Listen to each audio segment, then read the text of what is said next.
이정미 헌법재판소장 권한대행의 발언이 있을 것 같은데요.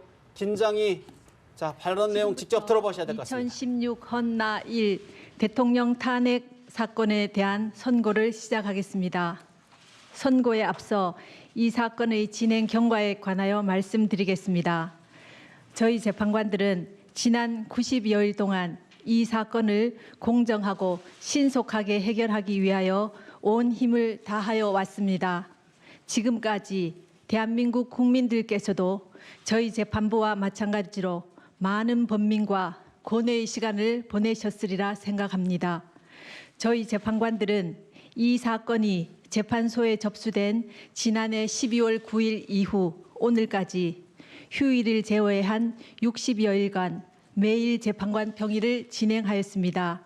재판 과정 중 이루어진 모든 진행 및 결정에 재판관 전원의 논의를 거치지 않고 재판장인 저나 주심 재판관이 임의로 개인적으로 진행 사항은 전혀 없습니다. 저희는 그간 3차례의 준비 기일과 17차례에 걸친 변론 기일을 열었습니다. 그 과정에서 청구인 측 증거인 갑 제174호증에 이르는 서증과 12명의 증인, 5건의 문서 송부 촉탁 결정 및 1건의 사실조회 결정, 피청구인 측 증거인 을 제60호증에 이르는 서증과 17명의 증인, 6건의 문서 송부 촉탁 결정 및 68건의 사실조회 결정을 통한 증거조사를 하였으며 소추위원과 양쪽 대리인들의 변론을 경청하였습니다. 증거조사된 자료는 4만 8천여 쪽에 달하며 당사자 이외의 분들이 제출한 탄원서 등의 자료들도 40박스의 분량에 이릅니다. 대한민국 국민 모두 아시다시피 헌법은 대통령을 포함한 모든 국가기관의 존립 근거이고 국민은 그러한 헌법을 만들어내는 힘의 원천입니다. 재판부는 이 점을 깊이 인식하면서 역사의 법정 앞에 서게 된 당사자의 심정으로 이 선고에 임하고자 합니다. 저희 재판부는 국민들로부터 부여받은 권한에 따라 이루어지는 오늘의 이 선고가 더 이상의 국론 분열과 혼란을 종식시키고 화합과 치유의 길로 나아가는 밑거름이 되기를 바랍니다. 또한 어떠한 경우에도 헌법과 법치주의는 흔들려서는 안 될 우리 모두가 함께 지켜가야 할 가치라고 생각합니다.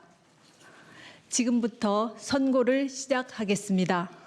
먼저 이 사건 탄핵 소추안의 가결 절차와 관련하여 흠결이 있는지 살펴보겠습니다.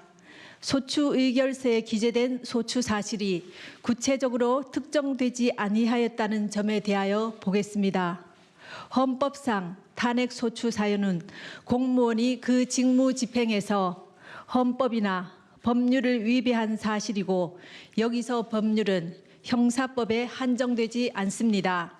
그리고 탄핵 결정은 대상자를 공직으로부터 파면하는 것이지 형사상 책임을 묻는 것은 아닙니다. 따라서 피청구인이 방어권을 행사할 수 있고 심판 대상을 확정할 수 있을 정도로 사실관계를 기재하면 됩니다. 이 사건 소추 의결서의 헌법 위배 행위 부분이 분명하게 유형별로 구분되지 않은 측면이 없지 않지만 법률 위배 행위 부분과 종합하여 보면 소추 사유를 특정할 수 있습니다. 다음으로 이 사건 탄핵 소추안을 의결할 당시 국회 법사위의 조사도 없이 공소장과 신문기사 정도만 증거로 제시되었다는 점에 대하여 보겠습니다. 국회의 의사 절차의 자율권은 권력 분립의 원칙상 존중되어야 합니다. 국회법에 의하더라도 탄핵 소추 발의 시 사유조사 여부는 국회의 재량으로 규정하고 있으므로 그 의결이 헌법이나 법률을 위배한 것이라고 볼 수 없습니다. 다음, 이 사건 소추 의결이 아무런 토론 없이 진행되었다는 점에 관하여 보겠습니다. 의결 당시 상황을 살펴보면 토론 없이 표결이 이루어진 것은 사실이지만 국회법상 반드시 토론을 거쳐야 한다는 규정은 없고 미리 찬성 또는 반대의 뜻을 국회의장에게 통지하고 토론할 수는 있습니다. 그런데 당시 토론을 희망한 의원은 한 사람도 없었으며 국회의장이 토론을 희망하는데 못하게 한 사실도 없었습니다. 탄핵 사유는 개별 사유별로 의결 절차를 거쳐야 함에도 여러 개 탄핵 사유 전체에 대하여 일괄하여 의결한 것은 위법하다는 점에 관하여 보겠습니다. 소추 사유가 여러 개 있을 경우 사유별로 표결할 것인지 여러 사유를 하나의 소추안으로 표결할 것인지는 소추안을 발의하는 국회의원의 자유로운 의사에 달린 것이고 표결 방법에 관한 어떠한 명문 규정도 없습니다. 8인 재판관에 의한 선고가 9인으로 구성된 재판부로부터 공정한 재판을 받을 권리를 침해하였다는 점에 관하여 살펴보겠습니다. 헌법재판소는 헌법상 9명의 재판관으로 구성되어 있습니다.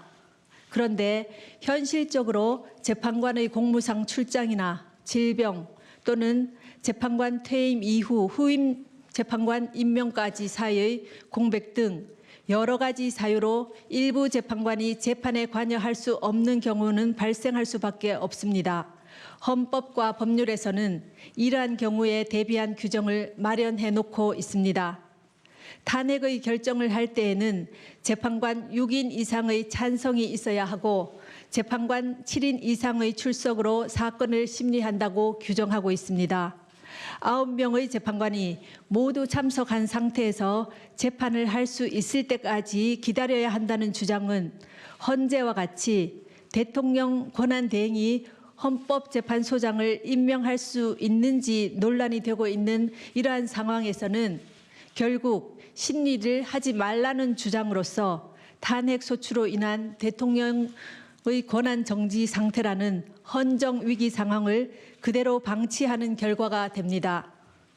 8명의 재판관으로 이 사건을 심리하여 결정하는데 헌법과 법률상 아무런 문제가 없는 이상 헌법재판소로서는 헌정 위기 상황을 계속해서 방치할 수는 없습니다. 그렇다면 국회의 탄핵소추 가결 절차에 헌법이나 법률을 위배한 위법이 없으며 다른 적법 요건에 어떠한 흠결도 없습니다. 이제 탄핵 사유에 관하여 살펴보겠습니다. 우선 탄핵 사유별로 피청구인의 직무 집행에 있어 헌법이나 법률을 위배하였는지 여부에 대해서 살펴보겠습니다.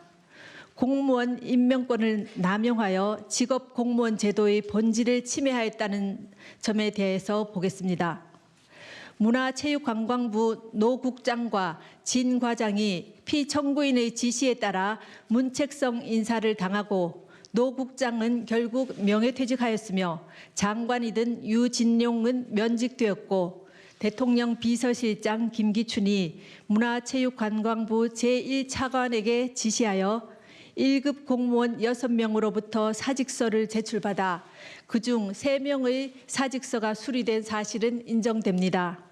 그러나 이 사건에 나타난 증거를 종합하더라도 피청구인이 노 국장과 진 과장이 최서원의 사익 추구에 방해가 되었기 때문에 인사를 하였다고 인정하기에는 부족하고 유진용이 면직된 이유나 김기춘이 6명의 1급 공무원으로부터 사직서를 제출받도록 한 이유 역시 분명하지 아니합니다.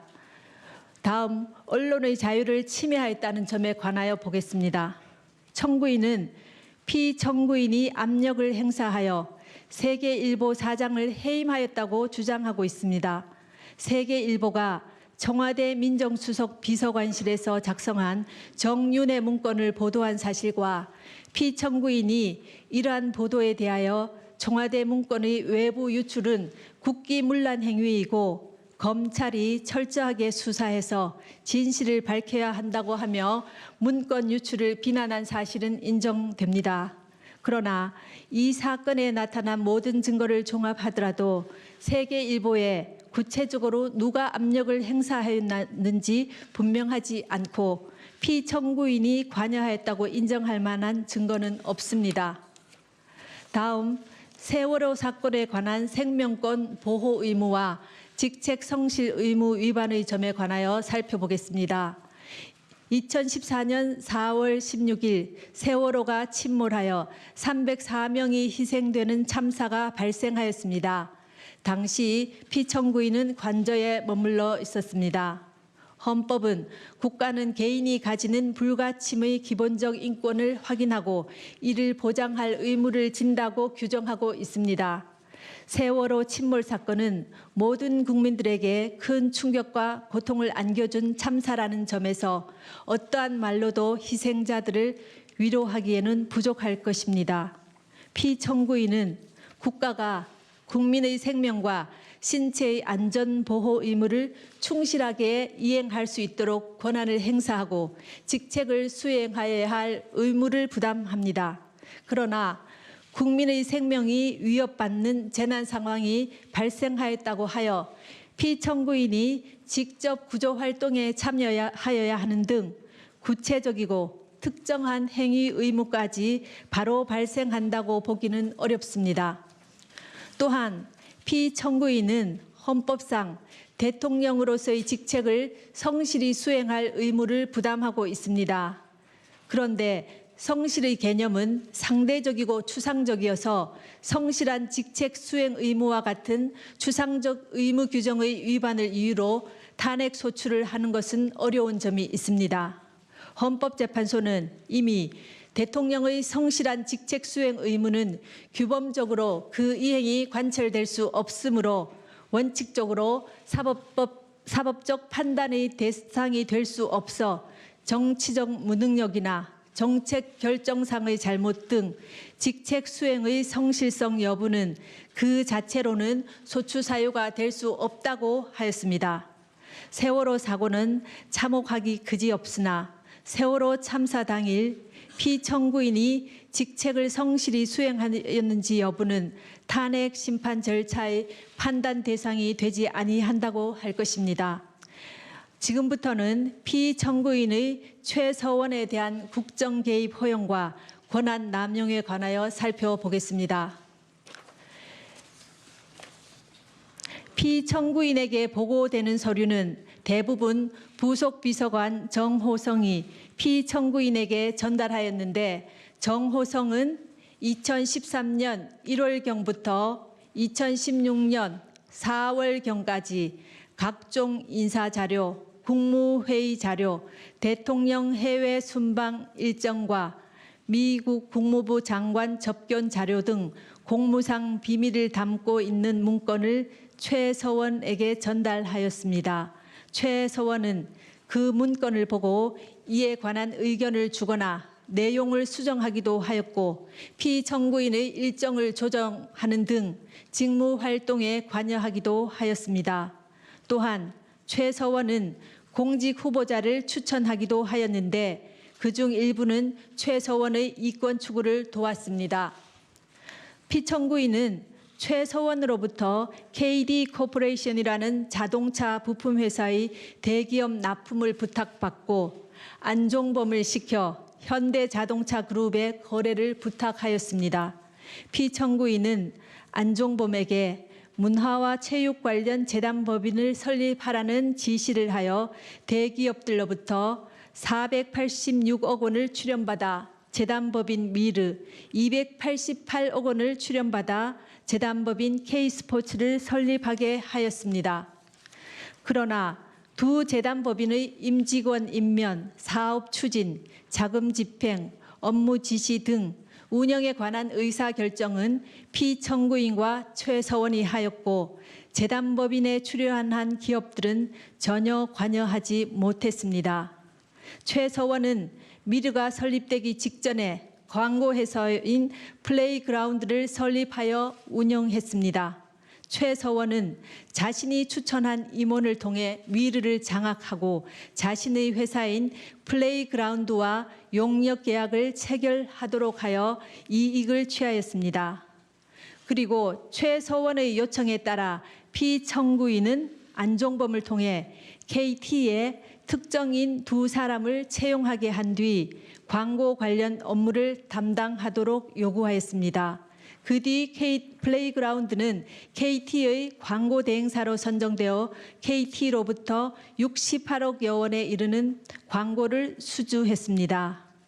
또 안종범은 피청구인 지시로 현대자동차 그룹에 플레이그라운드 소개 자료를 전달했고 현대와 기아자동차는 신생 광고회사인 플레이그라운드에 9억여 원에 달하는 광고를 발주했습니다.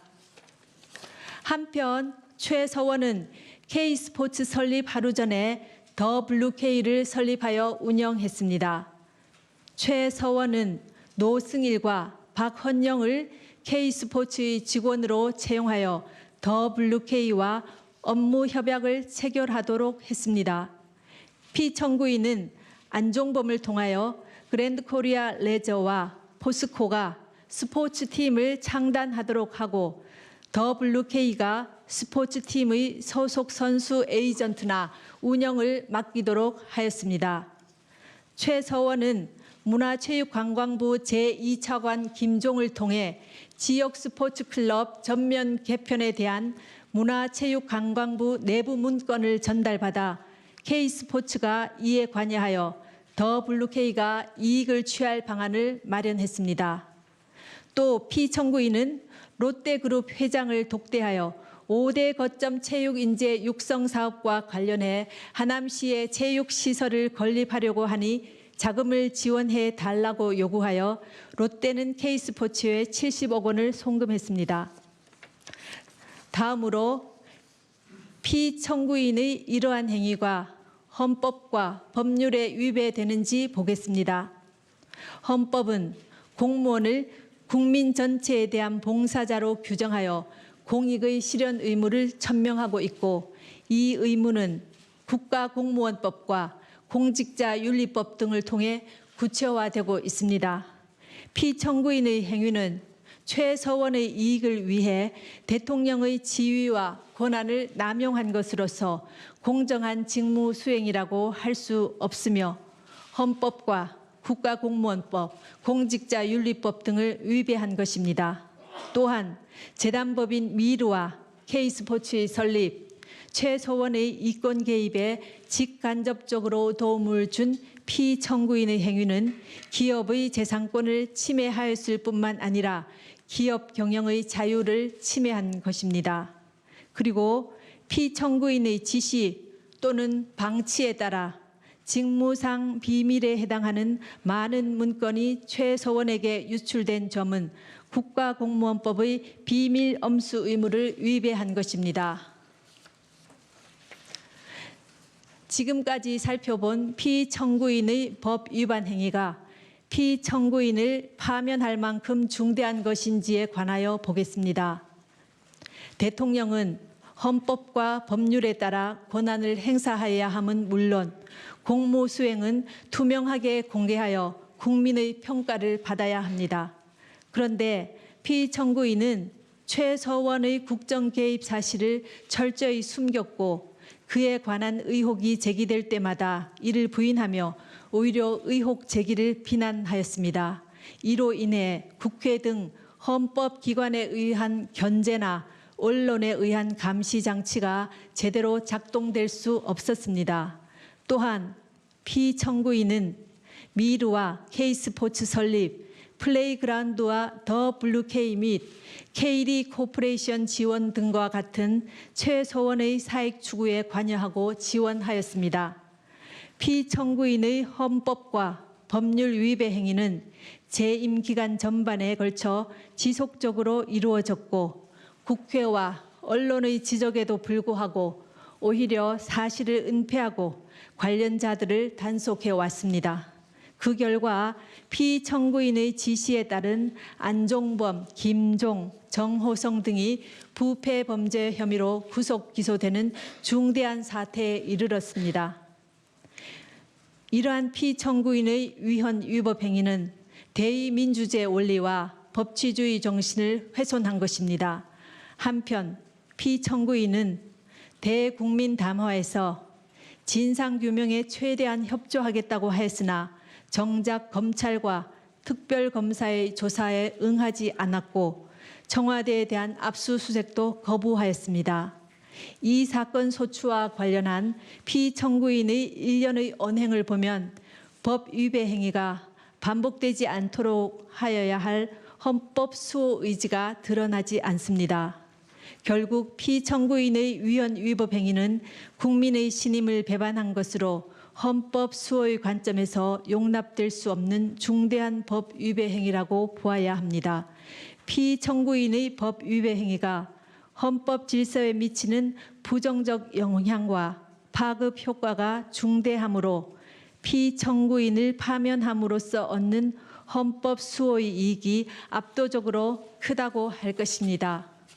이에 재판관 전원의 일치된 의견으로 주문을 선고합니다. 주문, 피청구인 대통령 박근혜를 파면한다. 이 결정에는 세월호 참사와 관련하여 피청구인은 생명권 보호 의무를 위반하지는 않았지만 헌법상 성실한 직책 수행 의무 및 국가공무원법상 성실 의무를 위반하였고 다만 그러한 사유만으로는 파면 사유를 구성하기 어렵다는 재판관 김이수, 재판관 이진성의 보충 의견이 있습니다. 또한 이 사건 탄핵 심판은 보수와 진보라는 이념의 문제가 아니라 헌법 질서를 수호하는 문제로서 정치적 패습을 청산하기 위하여 파면 결정을 할 수밖에 없다는 재판관 안창호의 보충 의견이 있습니다. 이것으로 선고를 모두 마칩니다.